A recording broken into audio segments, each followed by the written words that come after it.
Hello friends, welcome back to SD bio life with life science. আজকে আমরা জানব dental formula of human, অর্থাৎ মানুষের দন্ত সংকেত। খুবই সহজ ব্যাপারটা, কিন্তু পুরোপুরি মনে রাখতে আমাদের একটু অসুবিধে হয়ে যায়। যেমন ক্যানাইন কটা রয়েছে, ইনসিজার কটা, প্রিমোলার কটা, মনে পড়ে না পরীক্ষার সময়। আমি একটা ট্রিকের সাহায্যে আজকে তোমাদের বোঝাবো, যাতে তোমরা সহজে এটা মনে রাখতে পারবে, এবং গ্যারেন্টি দিয়ে বলছি কোনো দিনই ভুলবে না কিভাবে ডেন্টাল ফর্মুলা মনে রাখা যায়। আরেকটা জিনিস বলি, এই ফর্মুলাটা শুধু তোমাদের এই ক্লাস 11 বা ক্লাস 9 বা নিট পয়েন্ট অফ ভিউতে ইম্পর্ট্যান্ট নয়। তোমরা পড়াশোনা শেষ করে যখন কম্পিটিটিভ এক্সাম যাবে, ব্যাংকিং, রেলওয়ে, WBSc সমস্ত পরীক্ষায় কিন্তু এই জায়গা থেকে কিন্তু প্রশ্ন আসে।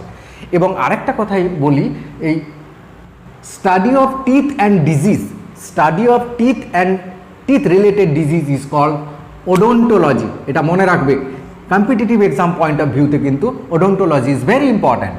এবার দাঁতগুলো চলে আসি আমি সরাসরি। দেখো, আমাদের দুটো পাটি দাঁত রয়েছে, অর্থাৎ আপার জ অ্যান্ড লোয়ার জ, এবং দুটো পাটিতে 32টা অ্যাডাল্ট লোকের থাকে, এটা আমরা সবাই জানি। এবং সেই 32টা দাঁত আমি এঁকেছি, মানে লোয়ার জটা মনে করো ধরো এঁকেছি। এখানে 16টা দাঁত রয়েছে। 16টা দাঁতের মধ্যে দাঁতের নামগুলো আগে জেনে রাখা দরকার, তারপরে কিন্তু আমরা সংকেতে যাব, অর্থাৎ ফর্মুলাতে যাব। কি কি রয়েছে না, প্রথম 4টে দাঁত দেখো, সোজা সোজা চওড়া দাঁতগুলো রয়েছে। এই 4টে দাঁতকে বলা হয় ইনসিজার। সিজার মানে কি? কাঁচি। তাহলে ইনসিজার, এগুলো খাদ্যকে কাটতে সাহায্য করে। তারপরে একটা দাঁত রয়েছে, দেখবো এইটা, সেটা হচ্ছে একটু লম্বা, সেটাকে বলা হয় ক্যানাইন। ক্যানাইন কিন্তু এপাশেও রয়েছে একটা, এপাশেও রয়েছে, অর্থাৎ ক্যানাইন দুটো রয়েছে, ইনসিজার 4টে রয়েছে। তা ক্যানাইনের পরে দুটো চওড়া দাঁত রয়েছে, যাকে বলা হয় প্রিমোলার। এবং প্রিমোলারের পরে 3টে আরও বেশি চওড়া দাঁত রয়েছে, তাকে বলা হয় মোলার।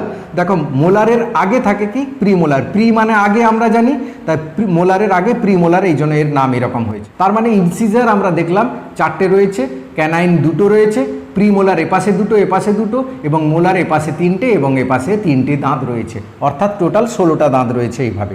এবার আমরা যদি এই দাঁতটাকে, লোয়ার জটাকে মাঝামাঝি ভাগ করে দিই, তাহলে আপার জও থাকলে, এরকম আপার জ যদি আছে, তাহলে সেটাও মাঝামাঝি ভাগ হয়ে গেল।